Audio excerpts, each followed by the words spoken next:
thank the organizers for letting me speak here today. So the title of my talk is the following. So two Segal spaces as invertible infinity-operads. And so, of course, most of you might not know either of these concepts, or maybe not both of them. So I'm going to tell you what this is, I'm going to tell you what this is from sort of two different perspectives, and then I'm going to try to explain why they are secretly the same thing, why they are actually the same thing. Okay, so to start, let's think about, we have the category of categories, and inside here we have delta, which is the full subcategory of linearly ordered set.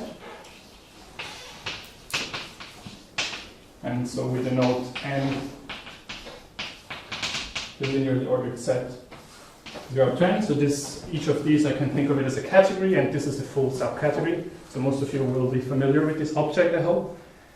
And the main point, at least for the purpose of this talk, which I want to put forward, is that in some sense delta sees everything about the category of categories. And what I mean by this formally is that if we take a category C, and that's called this inclusion I, and we map the category C to the Homs of where I map from stuff in delta to C, then this gives me a map from the cat to pre-sheaves on delta.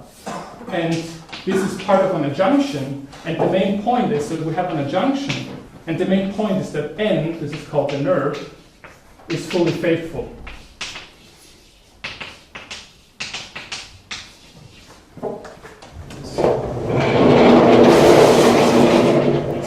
So this means that in some sense we can recover all the information about categories by looking at maps from delta.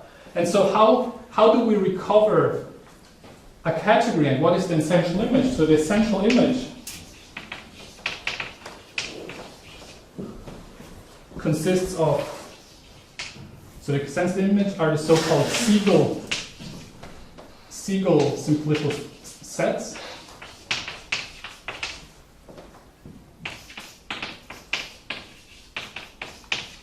And what does that mean? Well, it means that it's those where if I look at x, I evaluate it at some linearly ordered set n, then I can evaluate x at each individual piece, so 0, 1,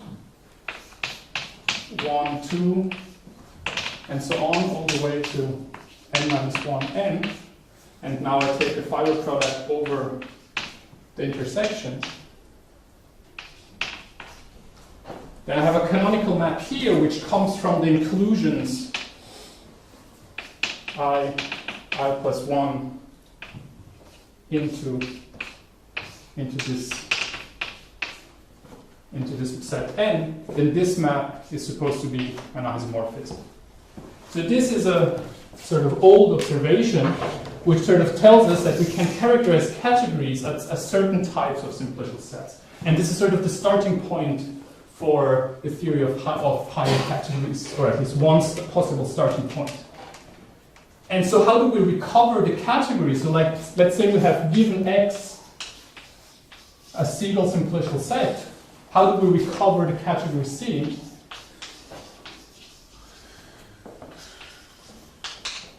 We can recover it as follows by taking x0 to be the object,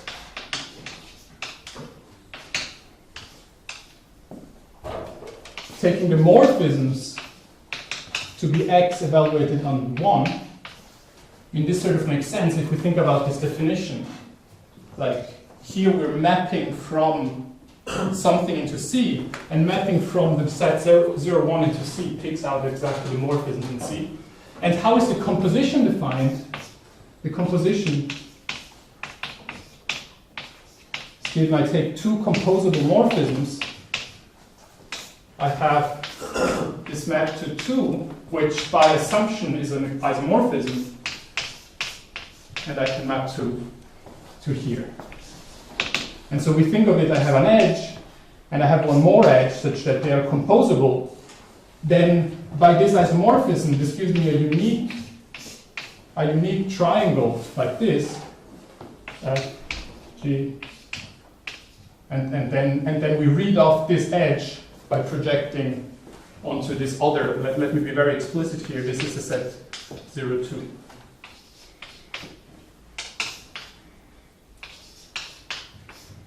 So this is really sort of you should keep this in mind if you've never seen this before, because this is really the crucial starting point from which we will now branch off into two different directions and try to compare them. So we now have sort of this condition on a simplicial set, and we sort of can define this composition as long as this map is invertible. And now there's two possible generalizations of this, which I want to come to, and one of them will lead to two Segal spaces. The other one will lead to operads or infinity-operads. And so we have two possible generalizations.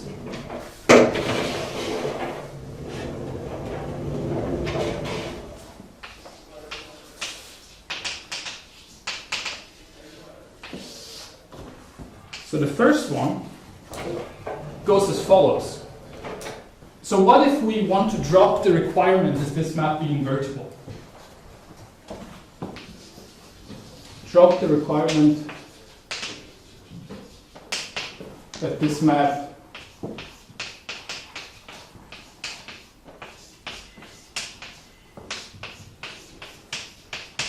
be invertible. Then the main idea is that then this span, mu, it doesn't give us anymore a real map from x1 times x1 to x1 again, but it gives us some sort of, it gives us a span, which we can think of as a multivalued map. So we can think of as mu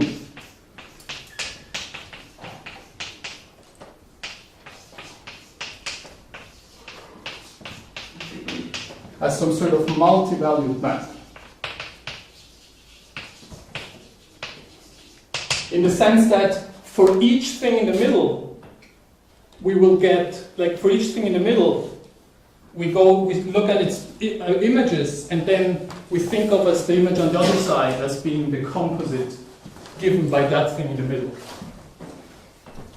And, okay, so we can think of this as a multivalued map, and this is sort of the perspective which, so Dyckerhoff and Kapranov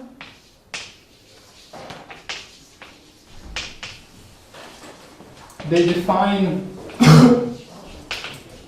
the two so-called two Segal conditions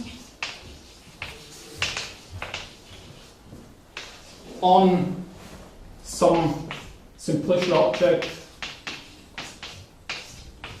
in set, or more generally in C, where C is any infinity category even.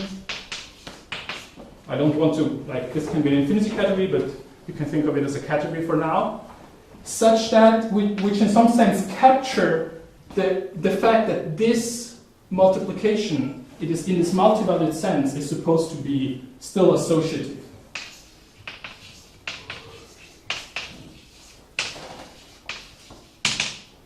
Associativity and unitality of this multivalued composition map. So I don't want to spell out these conditions now, because sort of we will come to them in a roundabout way from a different direction anyway. So in some sense you will see a definition of them at the end, so it doesn't really make sense for me to write them down. But you can see that sort of this is a generalization of what we had before, where before we sort of assumed that this is an honest map because this map is invertible, but now we sort of drop this requirement and want to think of it as a multivalued map. And what is the meaning of this? So let's say we have such a given such a two-Segal object, then in some cases we will have some sort of nice functor or some sort of nice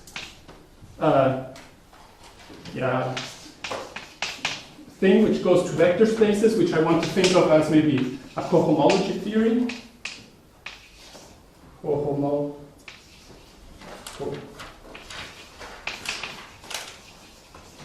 Or some people call this a theory which transfers.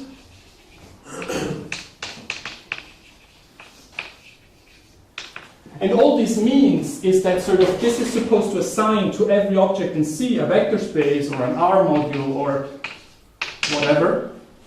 And then it's sort of supposed to be able to allow us to pull and push along this sort of span. So this allows for pull, push along this span mu. And there are many examples of such things, so if we do this, so if we sort of apply such a theory V, then we sort of get back an honest associative structure in an algebra, for instance. So we get V of 1 will be an actual algebra in vector spaces, R mod, whatever.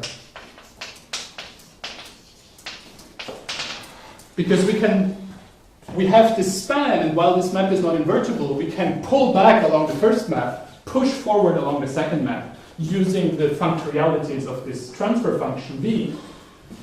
And now the main point is that these two Segal conditions, they will guarantee us that what we end up is actually an associative unital algebra. So the two Segal conditions guarantee that this will be an associative and unital algebra.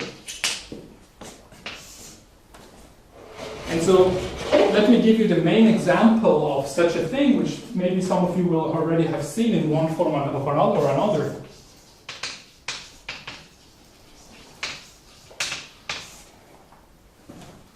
So the main example looks as follows. So we take A to be a suitable category, or let's say, for instance, an abelian category.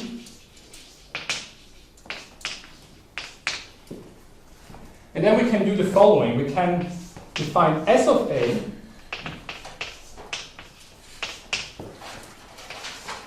which goes to some C, which I don't want to specify right now, and we sort of take flags in this category A. So we send N to the object of flags of length n.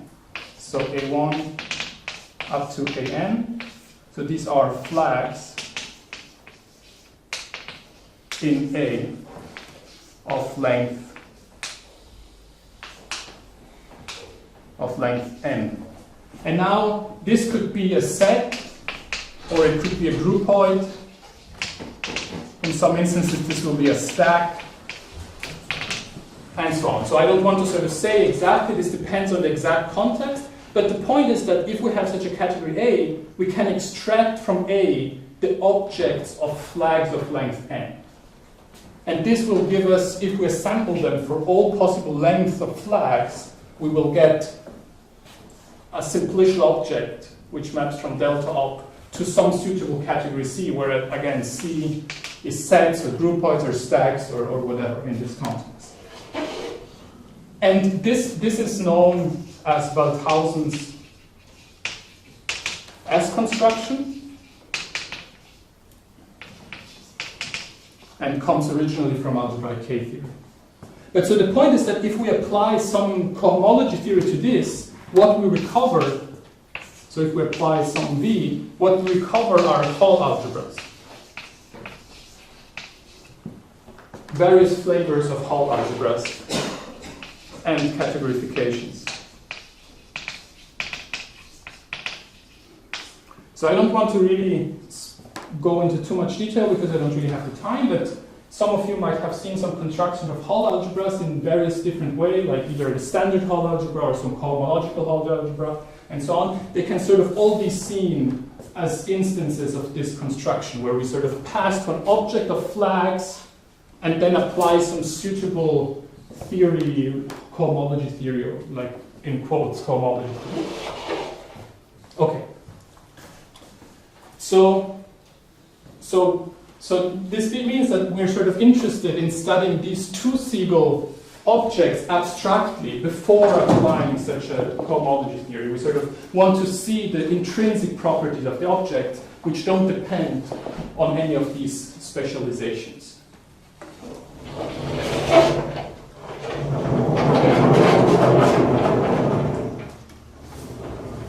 So this is one side, and on the other side, let me maybe write something which I kind of forgot to write.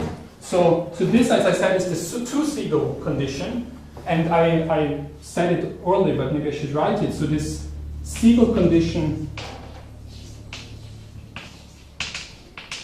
this makes sense with targets in any category or infinity category C.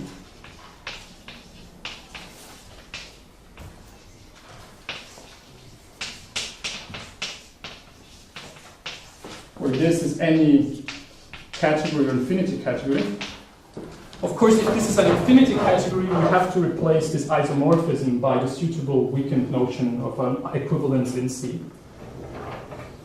And the main example is if we take C to be spaces, so the infinity category of spaces if you want, then what we get are so-called Segal simplicial sets, simplicial spaces.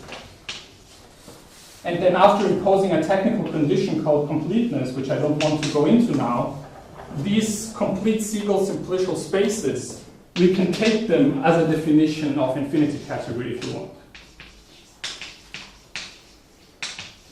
So this is a definition due to rest. And of course there's a lot to prove here that if maybe one starts with a different idea of what an infinity category is, this is actually the same. But for our purpose, we will sort of think of this as what an infinity category is. An infinity category is just a simplicial object in spaces which satisfies the Segal condition plus some technical condition I don't want to really talk about.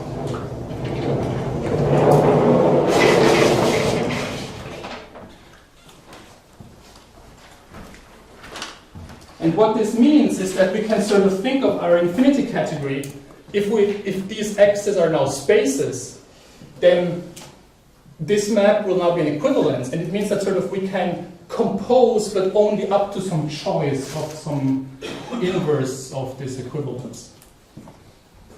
Okay, so this is the first, like I described this, the first side, and I want to describe the second side, which are operads and infinity-operads.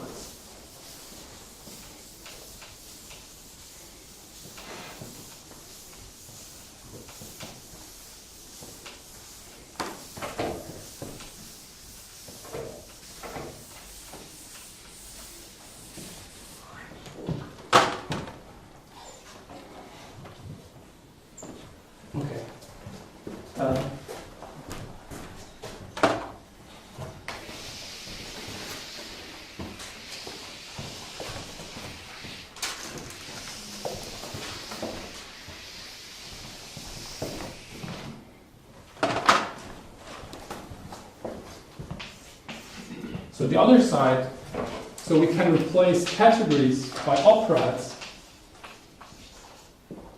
And so let me give you a rough definition of what an operad is. So an operad O consists of objects. So it's like a category, so it has objects. But now instead of having morphisms which go from one object to one object, the morphisms go from many objects to one object. So given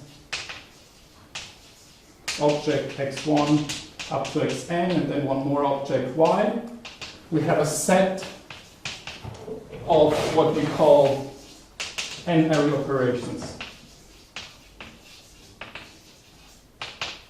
And we can visualize them like this. So we have our n input objects. We visualize them as decorating the edges. Then we have our operation, let's say f, and then we have one output object, y. So this would now be, f would now be an element in here. And of course we additionally have composition laws, which are associative and unital. So it means that if we have such a thing, and then maybe one more thing, g, which has an input y, and then maybe some more inputs, y prime and y double prime, then we can put them together and get an operation gf, which goes from all of these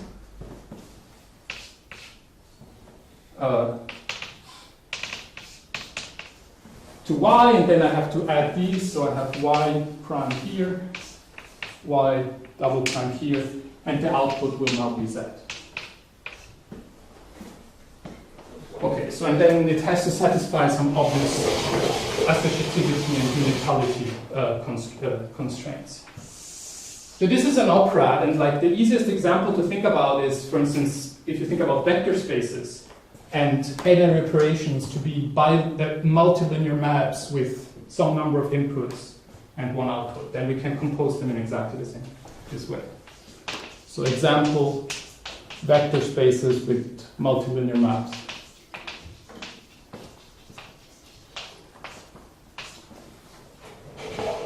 Okay.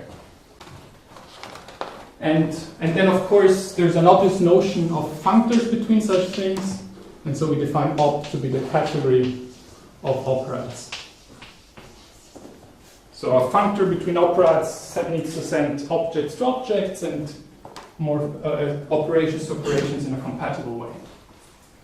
Okay, so this is the other side, and now we want to sort of do something similar as above. So here we saw that categories are governed by this very small subcategory delta. Sorry, can I just add, is this what most people would call a colored operad? Yes, sorry. Okay, that's a good remark. So, okay, yeah. So for me, an operad is the same as colored and also non-symmetric operad. So you might wonder why there's no action of the symmetric group, for instance. Like often operads will include an action of the symmetric group also. Everything I do can be done analogously for symmetric operads, and maybe I will very briefly mention this at the end, but for now let's just stick to this maybe a little bit simpler case. What were non-symmetric operads In in sets? sets, yes. We will now sort of see that by doing a very similar procedure as up there, we can replace this with any other thing. Like for instance, we could naively take this to just be a space, but then it wouldn't be very clear up to what we're considering these operads. So it's sort of nicer to first look for sets, then do a similar program as up there, and then only then do something like this where we replace sets by, for instance, spaces.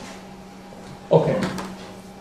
So basically what we need to do now is we have category of categories, which includes naturally an op in here. So these are just operads which have no operations of n arity unequal 1. And now we want to find something which sort of plays the role of delta in the world of operads. And so this is the following. I will do a definition by example. So all of this, which I'm going to explain now, this is all due to Moerdijk and Weiss from now on, and then later Cisinski, Moerdijk. Okay, so this is the definition of a plane rooted tree. So I'm just going to draw some, and then hopefully you will be convinced that you understand what such a gadget is. So a plane rooted tree consists of some vertices, some edges. There might be some vertices at the end, but there might be not. So there might be some edges which sort of dangle. I also admit the tree which only has one edge and no vertices. There's always a distinguished root. That's why we call it rooted tree. Something like this is allowed. Something like this is allowed. And so on. So something like this is not allowed because this has no root. So a root would be an edge which is marked and points. So this is this part. And what does plane mean? Well, we can think of it as embedded into the plane, or more formally, this means that we have a linear order on the leaves, where the leaves are all these external edges which are not distinguished as the root. Or which might also be in this trivial case. So in this case, this edge is both a leaf and the root. So kind of weird case, but yeah. So every tree has some number of input edges, which are the leaves, and one designated output edge, which is the root. Okay, and so yeah, this is a plane rooted tree. And so now each such plane rooted tree we can see as an operad as follows. Well, we can say we define the objects to be the edges and the operations to be freely generated by the vertices.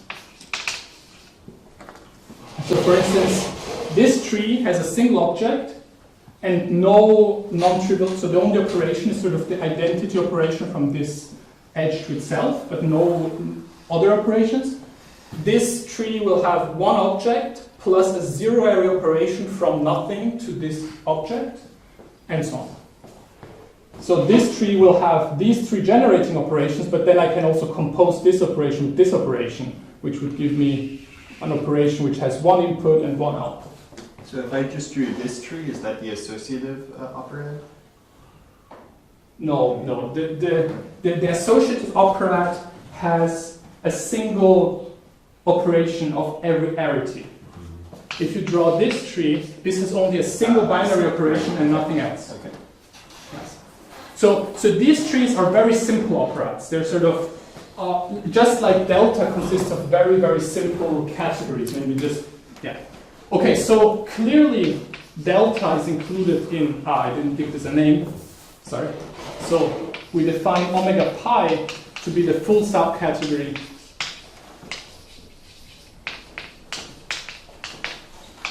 of such plane rooted trees. This makes sense. And obviously we have deltas included in omega pi, where each linearly ordered set I can just view it as a linear tree. So I'll draw it here, where the bottom thing is the root and the edges are decorated with 0, 1, 2, up to n. So like delta consists of all the most boring trees which have only one area operations. Okay. And now we can sort of try to do the same program as here, but in the world of operads, and everything goes through in exactly the same way. So let me sketch this idea.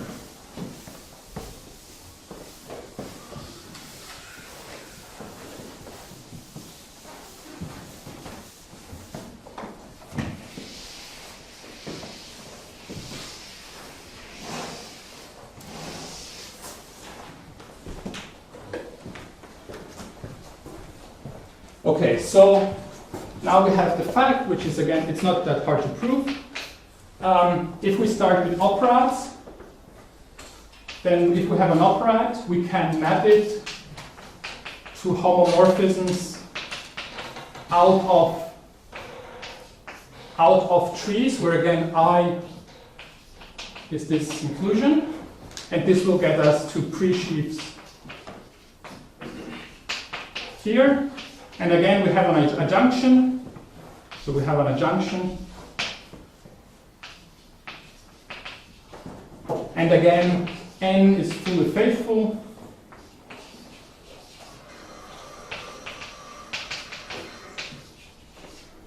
And the essential image can be characterized in a very similar way. So let me tell you. So essential image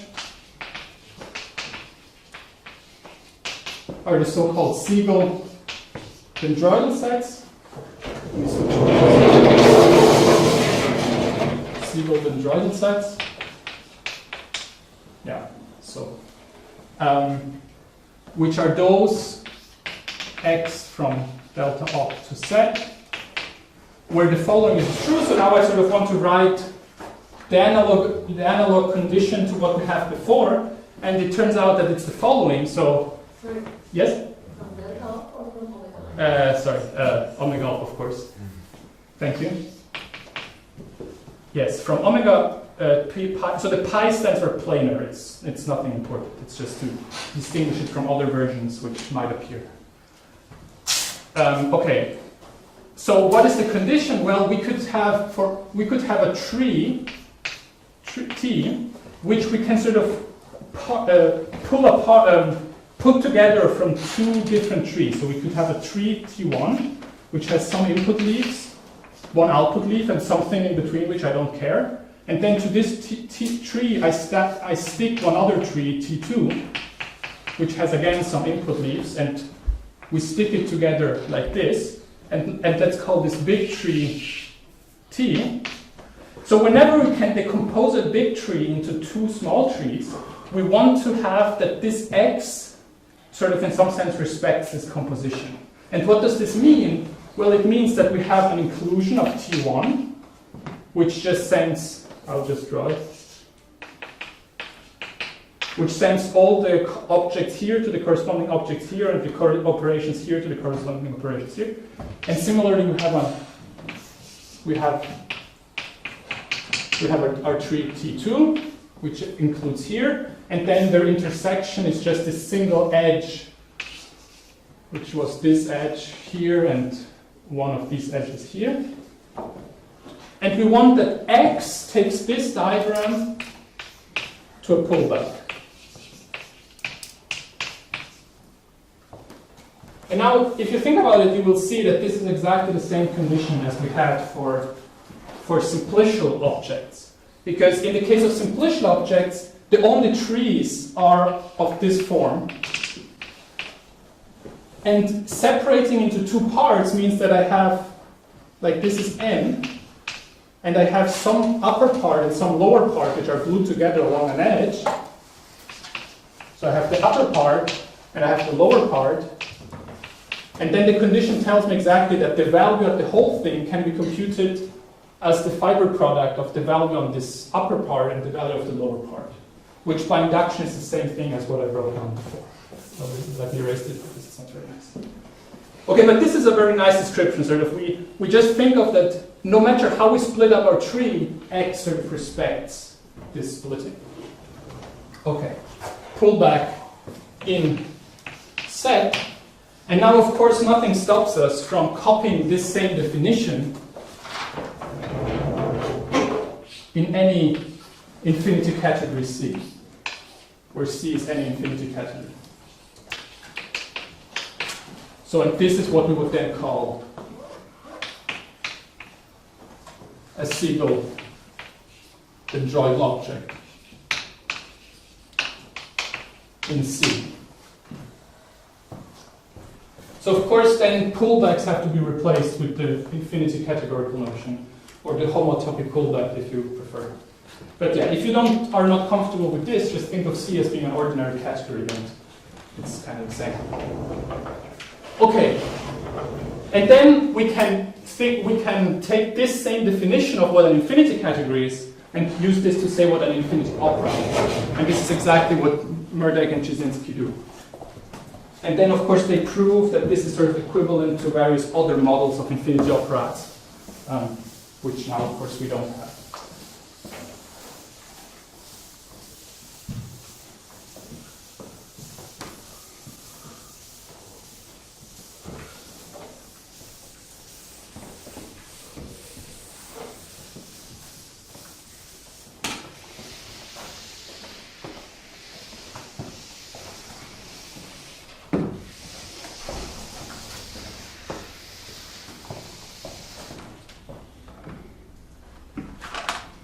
yeah, so now we can define infinity-operads. This is Cisinski Moerdijk. I mean, of course, it's either a definition or a proposition depending on which direction you come from. We can define this to be Segal dendroidal spaces.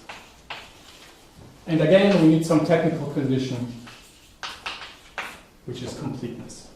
So this is object from omega pi up to spaces where this, let me make it explicit, this is the infinity category of spaces. So what this means, I mean, what this sort of means is that all these pullbacks have to be taken in the infinity-categorical sense, aka in the homotopy version, like you shouldn't just take the strict pullback of spaces, etc. Okay, but so this is now what we will use as our definition of infinity-operads. Okay, and yes. And now we come to the goal, or we want to relate infinity-operads with two Segal spaces. We want to see what is the connection between them. They sort of arose as two different generalizations of this idea here, which is still on the board.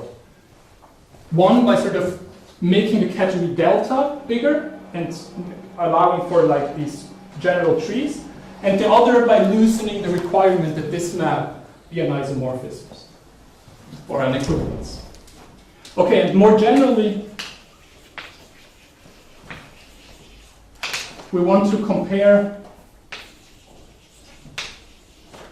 dendroidal objects with simplicial objects.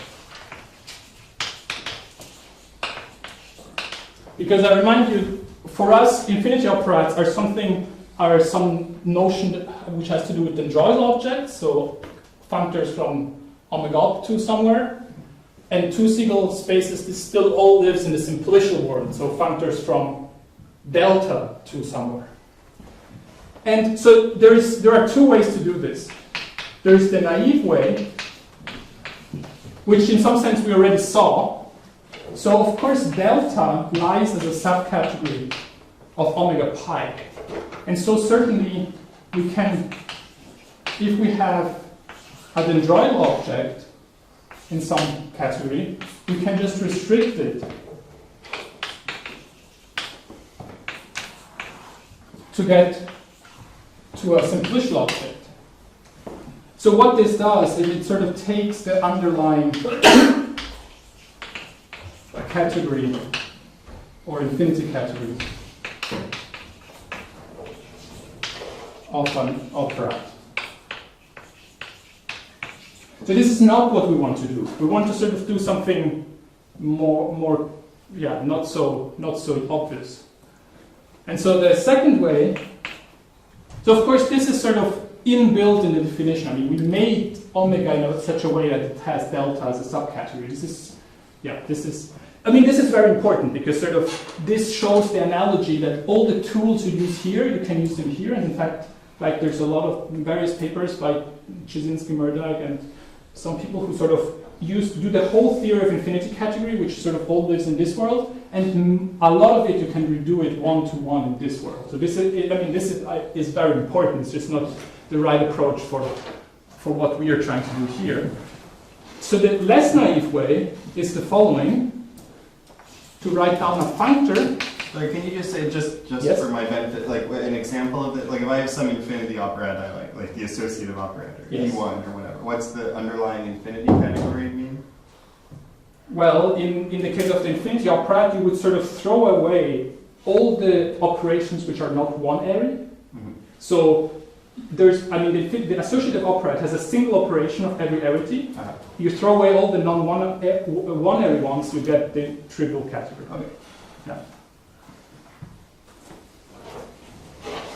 Okay, so The other way to do this is we can take a functor from omega pi to delta in the other direction. This is what we call L. And I want to explain to you what this functor does. So this is sort of, this is sort of the new part in some sense. Okay. So what can we do? We take a tree. Let me take the example I have, just to not get confused.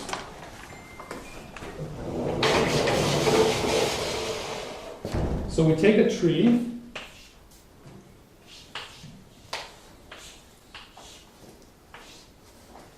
Let's take this tree. And since it's a functor, I'm going to do it for two trees, so you also see the maps. Okay. So this is a perfectly valid tree, and what we can do is we have to map it to a linearly ordered set.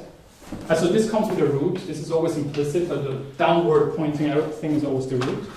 So what we can do is, since this is a plane tree, it's embedded into plane, we can label the areas between the branches. So if we think of these branches as going sort of all the way to infinity, then we can label these areas 0, 1, 2. So this is all the same because this edge has a vertex here, so it doesn't go all the way to infinity. Like this.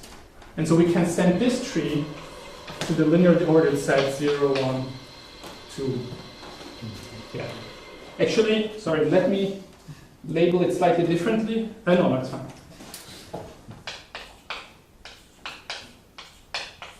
So there is a canonical, like if we say clockwise ordering, this is sort of uniquely determined by the plane embedded.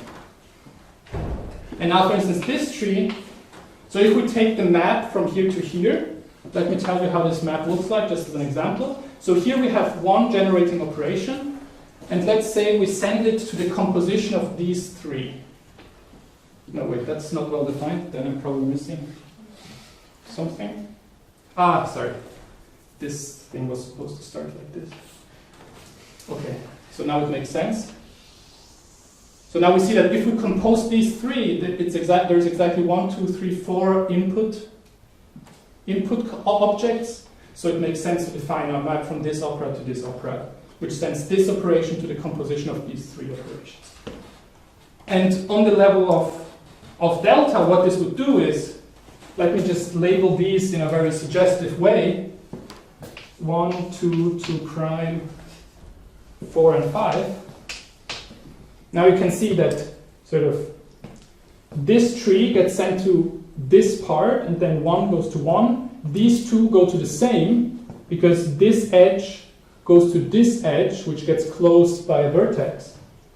And so this makes sense. So you can work this out. If we label it like this, then this red map will get sent to the obvious map here, which is the one which is compatible with this label. Right, so judging by the picture, it looks like you should have a 3 at the bottom somewhere, right? Because no, at the outer edge of that red circle up top. Wait, did I mess this up again? Wait, yeah, probably right. Like let's see, probably yeah. So 1, 2, 2 prime. Sorry, you're. So you need another edge. 1, 2, 3, 4. Now this should have 4 edges. That's correct. No, wait a moment. This is. Sorry. Yeah, there's something wrong with this picture. I sort of messed up something.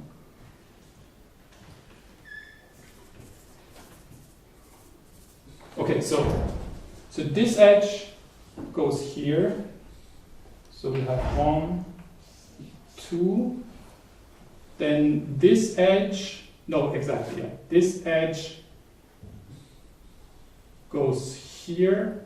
Yeah, I know what. Sorry, this is not the map I wanted to have actually. Sorry. Yeah, the map I wanted to have is this one. Good. Yeah. Sorry. Yeah. Okay. So then it's what I wrote before. 2, 3, 4, 5. Yeah. So yeah, now it's correct. So this edge goes to this edge, which here gets closed off, so these two get joined together to this. 4 goes here, and sort of in between 2 and 4, there appears this new area 3, and so now it makes sense. Yeah, I got myself confused. Okay, so we have this well-defined functor, and now let me also make a remark. So it might look, here there's a delta appearing as a subcategory. Here there's a delta appearing like we will see as, like on the other side. But I sort of want to point out that in some sense this is just a coincidence that these two are the same.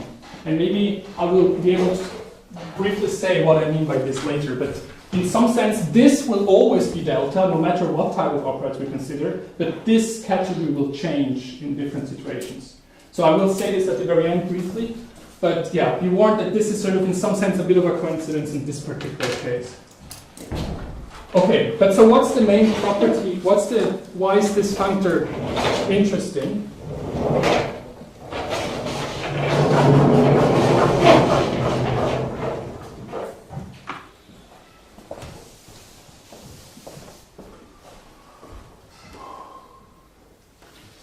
So notice that this is just an ordinary functor, just of categories. There's it's not a functor of, I mean, it's also a functor of infinity categories, but like both sides are actual honest categories. So in some sense, we would expect it to only see the one categorical view in some sense, but actually that's not true. In some sense, this functor sees a lot about the infinity categorical picture.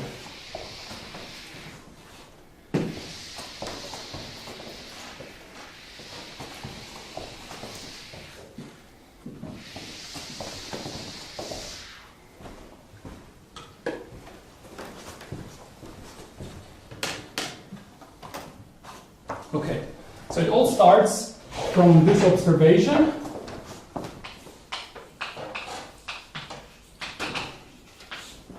So if I have any tree which has some inputs and an output, let's say n many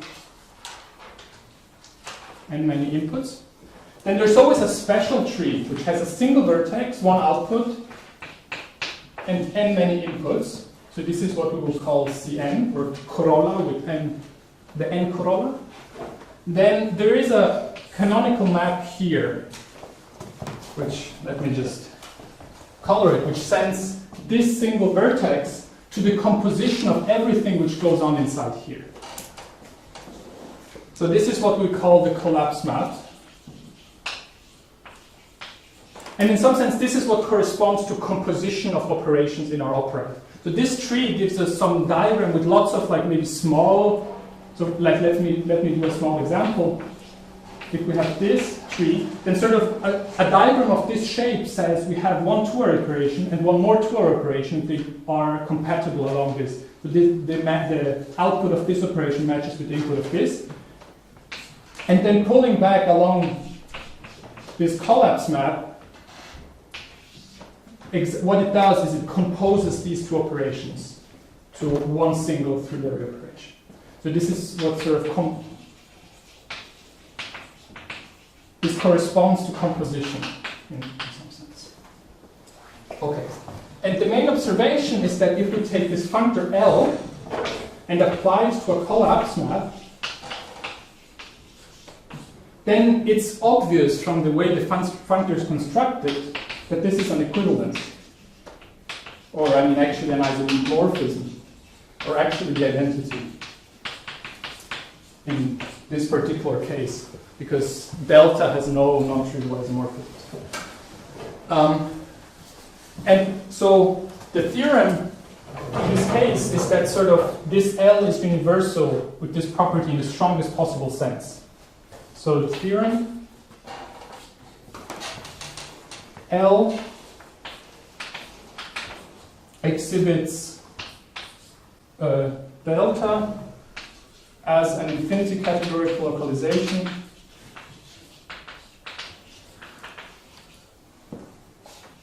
of omega pi at this set of collapse maps.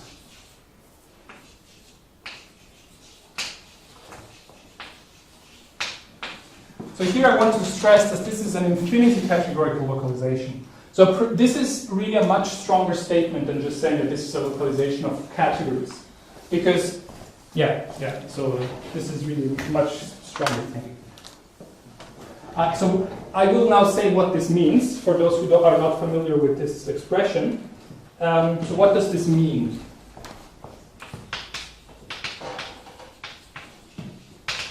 And in doing that, I will also sort of give an overview of how all these things fit together. So if you're writing, then leave some space here. So we have the dendroidal world.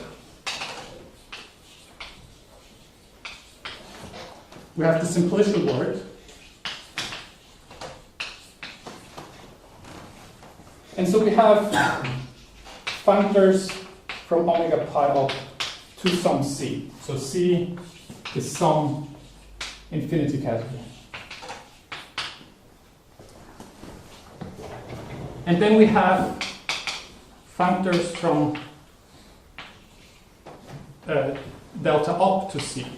So these are dendroidal objects, these are simplicial objects, and now this functor L induces a map like so.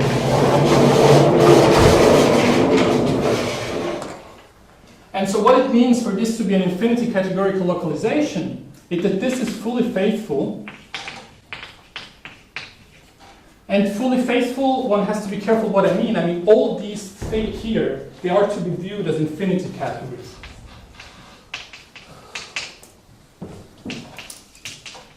So this is the infinity category of functors and the infinity category of functors. And this is fully faithful in the infinity categorical sense, and the essential image are exactly those which send this collapse mapped to equivalences. So the essential image of this are the so-called invertible dendroidal objects, which are those it's those which collapse map to equivalences. So this is what it means to be an infinity categorical localization. That for every infinity category this is true. And we're mostly interested in the case where C is either sets or spaces. And then we can look at the following. So these are just dendroidal. So if we look at the case where C is sets or spaces, then here we have all the dendroidal sets or spaces. Inside the dendroidal sets, we have the Segal dendroidal sets or spaces, which is what we called operads, aka infinity-operads or operads. And of course here I have to put this completeness thing again, in the case we're in spaces. And here too, I mean, the Segal condition is very general. So we can sort of ask, what about the invertible Segal ones? And what this corresponds to is a full subcategory here. So this is always full infinity subcategory of, well, here we have all infinity-operads, and here we have the invertible.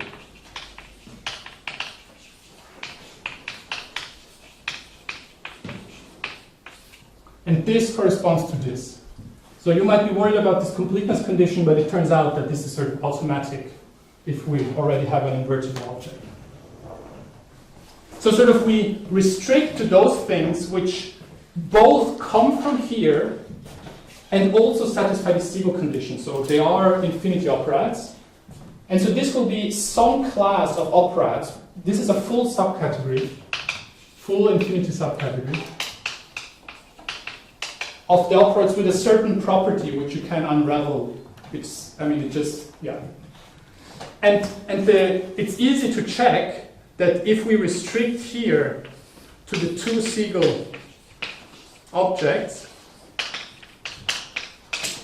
then this functor restricts.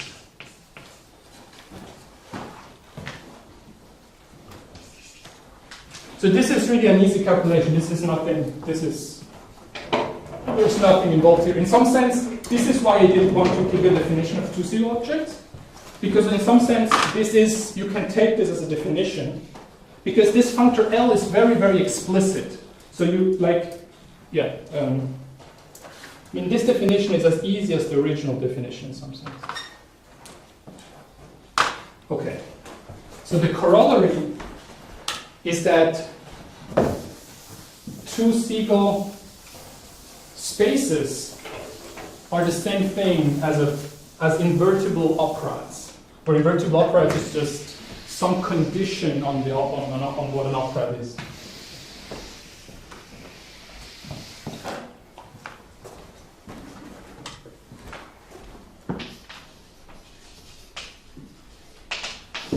We have equivalence of infinity categories between invertible infinity-operads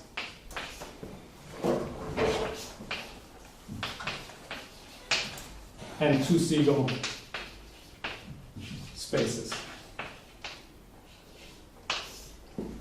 Okay, so this sort of tells us that in some sense, two Segal spaces are the same thing as a subclass of these operads. They're not everything, but they are Okay, so now I have a couple of more minutes, and I just want to briefly tell you that there are some variants of this. For instance, I was asked about uncolored operads. Sort of that's obviously implied by just requiring the set of colors to be 1 point.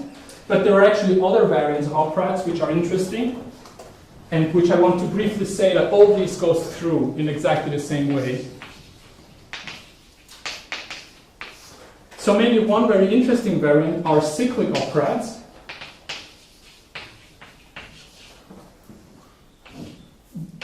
Versus on one side, and on the other side we have cyclic two Segal.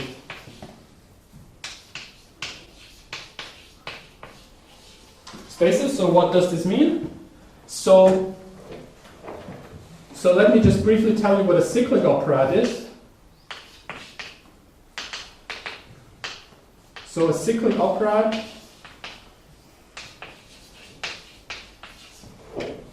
consists of O, an operad, and then we have an involution,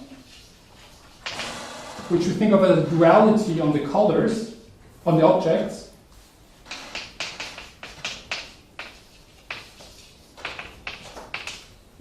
And then we want the following. If we have an operation x1 up to xn to y, then we want to sort of be able to rotate this operation. This is somehow a little weird thing, but it actually turns out in many examples. So we want to be able to rotate this operation to be something like this, where now this xn becomes the output, the y becomes the input,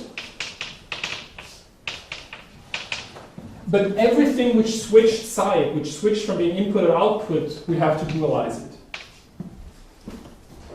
And again, an easy example is if you think about vector spaces. Because for vector spaces, if I have a multilinear map from many vector spaces to one vector space, that's the same thing as a multilinear map where I sort of rotate like this and move this to the other side with a dual sign. Yeah, this is elementary linear algebra. Okay, and yeah, I don't really have time, but in a very similar way, you can define omega sig, which now is plain rootable trees. So they don't come with a distinguished root, but they sort of allow for various possible roots.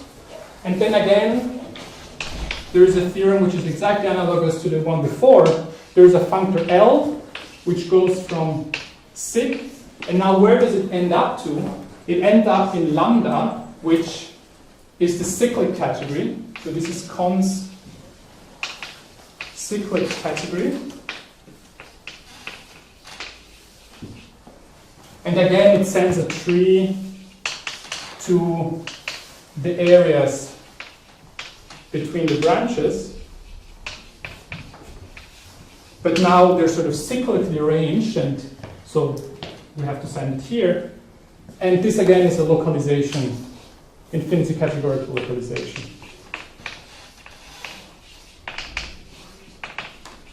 And so on, like exactly the same way as before. And I don't really have time to write it down, but you can do the same thing with symmetric operads, where we replace plane trees by abstract trees, which don't come with a planar embedding. And let me just say this. So in the symmetric case, you have plane trees and non-plane trees, which are still rooted. And now the correct place to map to is finite pointed sets up. And so on. So there are various categories which can end up here, and this is what I was mentioning. It's no longer on the board, but sort of the delta which sits inside the omega will always be the same, but you will have to change the target category depending on the type of operand you have. Okay, thank you for your attention.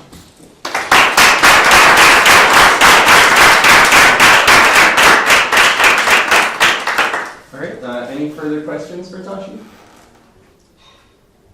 Yes? What should we think of an invertible infinity-operads? Yeah, okay. Something where all the class maps are equivalences, so up to homotopy there's only one operation in every arity, or? Almost. So up to so unraveling that definition there, what it tells you is that so if you fix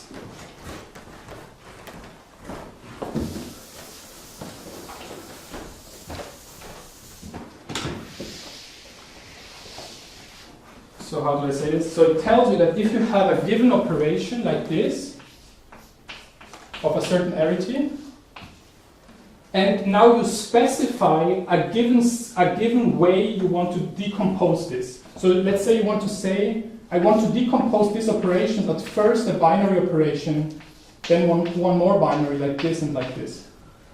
Then there will be, up to homotopy, a unique way of writing this operation as a composition of operation with this fixed shape. So like you fix this shape, and you say, yeah, so for each tree, you get sort of a composition scheme, and then there will be a unique way of factorizing this operation like this. Fixed shape, and there will be a unique way of factorizing. This is a pretty strong condition. So in particular, like let me remark that in particular this implies that the underlying category is discrete.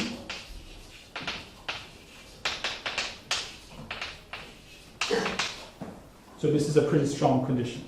But the point is we have lots of examples which come from this two-Segal side. So if you look at it from the operatic side, this seems way too strong, and it seems impossible to ever find examples for this. But actually, for instance, this Waldhausen construction gives us a lot of examples coming from the other direction. Yeah. Other questions? If not, let's thank Tashi again.